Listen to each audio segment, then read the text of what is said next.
Bonjour et bienvenue dans ce nouvel épisode de mon podcast Mon Psy part en live. Je suis Julien Borloo, psychologue à Lausanne et aujourd'hui on va parler de comment réussir à améliorer votre routine plutôt que de simplement chercher à casser la routine. En effet, bien cet épisode il m'est inspiré de ce que j'entends dans mes consultations en tant que psychologue, comme beaucoup de mes épisodes. Et puis, quelque chose que j'entends souvent chez des personnes qui ne sont pas bien dans leur vie, c'est la solution qui émerge. C'est mais peut-être qu'il faut que je casse la routine, que ça soit dans un couple ou au niveau personnel. Et puis en effet, parfois ça peut être une bonne idée. Mais très souvent, j'ai l'impression que c'est plutôt le fait que la routine ne convient pas et qu'il faudrait plutôt améliorer la routine, qui est quelque chose dont on a besoin, qui est essentiel à notre vie. On va le voir après pourquoi. Et ça serait plutôt le but d'aller améliorer cette routine quotidienne pour qu'elle soit plus satisfaisante. Et donc, je vais vous détailler ça dans cet épisode. Cet épisode est sponsorisé par Homéostasis Coaching, votre spécialiste santé, bien-être et performance. Il propose ses services aux adolescents, adultes et sportifs dans les domaines suivants: gestion du stress et de l'anxiété, régulation émotionnelle, optimisation du sommeil, gestion des douleurs chroniques et préparation mentale. Pour réserver un accompagnement professionnel de qualité, rendez-vous sur www.homeostasis.ch. Pour analyser cette routine, je vais me baser sur la théorie notamment de Tony Robbins, qui est quelqu'un que vous connaissez sûrement, qui est le coach le plus renommé, le plus connu. Alors les méthodes de Tony Robbins, elles sont ancrées dans des approches psychothérapeutiques, que ce soit les TCC, la thérapie provocatrice, les travaux de Maslow. Donc ces théories, ces approches viennent de ces courants-là. Et puis lui, il utilise énormément une théorie qui parle des 6 besoins humains fondamentaux. Et puis alors, si on regarde cela, on voit que, en effet, on a un besoin de variété. Donc on a besoin d'avoir des nouveautés dans notre vie. On a besoin de choses qui cassent la routine. Donc ça, c'est un besoin fondamental. Mais on voit dans cette théorie qu'il y a aussi le besoin de certitude, qui est le besoin d'avoir justement un cadre, une routine, de savoir un peu de quoi demain sera fait, etc. Donc on a ces 2 besoins et on peut ni être 100% dans la routine, la certitude, ni 100% dans la variété. Trop de certitude, on va s'ennuyer. Trop de variété, ça va être angoissant. Et dans les 4 autres besoins qui nous présentent, il y a le besoin d'importance, le besoin d'amour et de connexion, le besoin de croissance, de sentir qu'on évolue, qu'on se développe, et le besoin de contribution. Alors, moi, je pense que ça serait intéressant que notre routine quotidienne ou notre objectif quotidien, ça ne soit pas seulement d'amener de la variété, juste de casser la routine pour casser la routine, mais plutôt d'avoir une routine quotidienne qui peut parfois un peu changer pour remplir le besoin de variété. Donc, pas besoin que ce soit un monolithe qui soit toujours pareil toute l'année.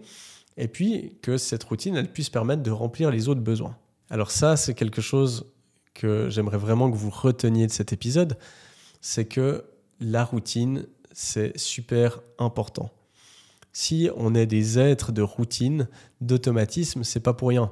C'est que le cerveau humain, dès qu'il peut automatiser quelque chose, ne plus avoir besoin d'y réfléchir, d'y penser, il va le faire parce que ça lui économise de l'énergie, de l'attention et ça passe de manière automatique, inconsciente si on veut.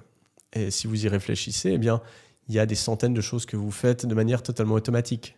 Pourquoi est-ce que la routine elle est super importante ? C'est que si on avait un quotidien sans routine, ça serait juste invivable. Imaginez si chaque fois qu'on se levait, on devait réfléchir à tout ce qu'on allait devoir faire. Et puis se demander, ok, alors là, je me lève, est-ce que je dois aujourd'hui d'abord aller me doucher, d'abord aller manger mon petit-déj ? Est-ce que je me brosse les dents avant ou après ? Ou bien est-ce qu'en fait, je dois aller au travail avant de prendre ma douche ? Ça serait juste invivable. Donc, heureusement qu'on a ce pilote automatique que notre cerveau va rechercher à mettre en place.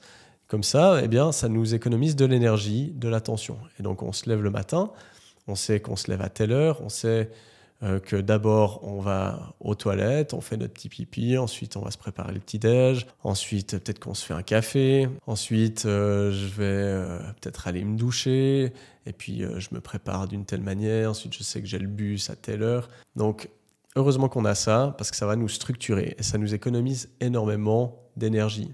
Et c'est juste le meilleur outil que notre cerveau a trouvé pour nous simplifier la vie. Donc, ce que vous devez retenir, c'est que la routine, c'est pas elle l'ennemi.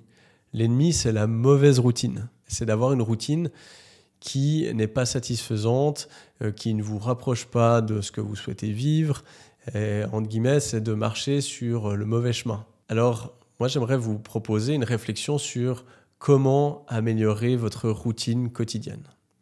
Alors, une méthode que je peux vous proposer, c'est de calquer et de fonder votre routine par rapport à certains buts, certains objectifs que vous avez. Alors, peut-être que ça peut être compliqué, parce que peut-être que vous avez plusieurs objectifs, très probablement même. Peut-être que vous avez un objectif sportif, aussi un objectif professionnel, peut-être que vous avez des envies d'amélioration dans votre couple, ou en tout cas de vouloir en prendre soin, peu importe. Donc, ça peut rajouter des variables à votre routine, mais de prendre en fait les objectifs qui sont importants pour vous comme base à la fondation de votre routine quotidienne. Alors, je vous donne par exemple mon exemple. Moi, j'ai des objectifs dans tous les domaines de vie, que ce soit mon couple, mes amis, ma famille, mon job, mon sport, etc. Et il y a beaucoup de ma routine qui est basée notamment par rapport à mon activité sportive. Donc, j'ai un nombre d'entraînements qui est défini. J'ai vu ça avec un préparateur physique pour être sûr que ça soit bien calqué, que les exercices soient adéquats, que j'ai suffisamment de repos, etc. Donc, ma routine, déjà, elle est calquée par rapport à un certain nombre d'entraînements que j'ai décidé de mettre dans ma semaine. Donc, à partir de ce moment-là, je dis, OK, j'ai tant d'entraînements que je veux mettre, comment je vais les mettre ? Après, la variable du boulot, elle vient.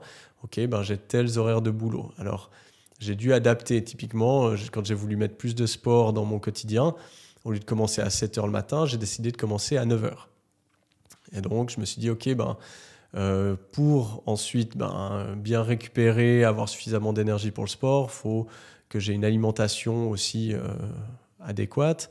Donc, ma routine, elle est fondée un peu là-dessus. Je me lève, je mange, je m'entraîne, je prends ma douche, et puis ensuite, je vais au boulot. Et puis, les besoins en récupération, ça va aussi déterminer à quelle heure je vais aller me coucher pour avoir suffisamment d'heures de sommeil. Donc ça met déjà beaucoup de structure dans ma routine. Et puis ensuite, j'ai des objectifs. J'ai envie de prendre soin de ma partenaire, de ma relation amoureuse.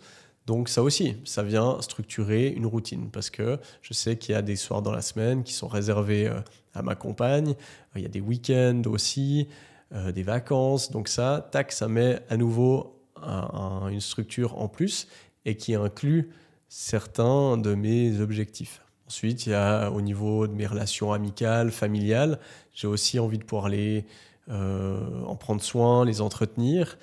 Et donc ça, je fais en sorte de me prévoir des week-ends, des moments pour aller manger avec mes parents au resto. Donc ça, c'est des choses que je planifie à l'avance pour être sûr que ça rentre dans mon planning et que je mette du temps et de l'énergie dans ce domaine-là. Et puis finalement, il y a aussi mon job qui est une part importante de ma vie, comme beaucoup de monde. C'est là où on passe le plus de temps souvent. Et donc ça, pareil, les horaires au niveau de combien de personnes je dois accueillir par jour, de la création de podcasts, etc. Ça fait que je dois structurer mes semaines d'une certaine manière. Et ça, j'ai du coup construit ma routine autour des choses qui sont les plus importantes pour moi. Et ça fait que ma routine, en fait, elle englobe tout ce dont j'ai besoin. Et donc, elle va être super satisfaisante. Alors, pour certaines personnes, peut-être ça fera trop parce que peut-être il y a des personnes qui ont besoin de plus de variété que d'autres. Moi, j'ai peut-être moins besoin de variété que d'autres personnes. Donc ça, il faut adapter aux besoins personnels. Moi, c'est vrai que j'ai un quotidien qui est très, très rythmé, très routinier, mais ça me convient. Après, justement, j'amène un peu de la variété. Il y a des matinées qui sont dédiées au podcast, mais ce n'est pas toutes les semaines, donc ça va changer un peu la morphologie de ma semaine. Donc c'est comme ça aussi que j'amène de la variété.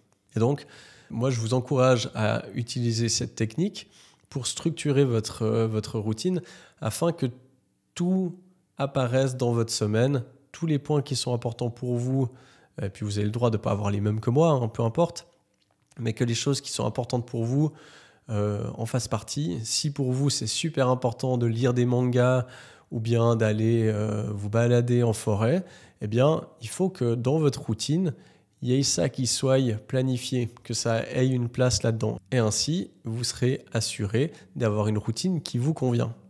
Et puis si vous voyez qu'au bout d'un moment, ça s'essouffle, que vous sentez que vous avez besoin de plus de changements, eh bien, ayez de nouveau cette réflexion et ça vous permettra de remanier la routine en fonction de vos besoins de nouveau actuels.